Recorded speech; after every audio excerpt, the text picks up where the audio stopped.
Ben, you're an eagle eye. 8 exhaust is cracked in multiple locations. Yep. Look at that. 8 exhaust. Wow. 8 intake is starting to. Mm-hmm.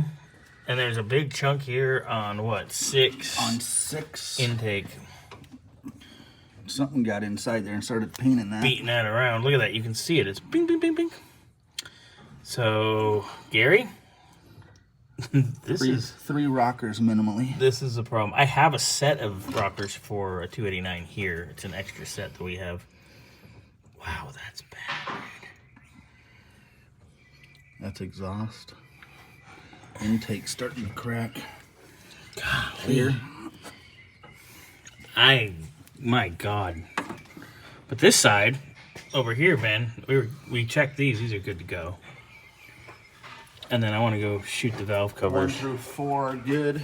Yeah, everything's nice on this side. So, Gary, when you see this, shoot me a text. And I have a set of rockers here for it. So if we need to take and put a rocker or 2 or 3, I have some here so we can do it. No problem. Just let me know.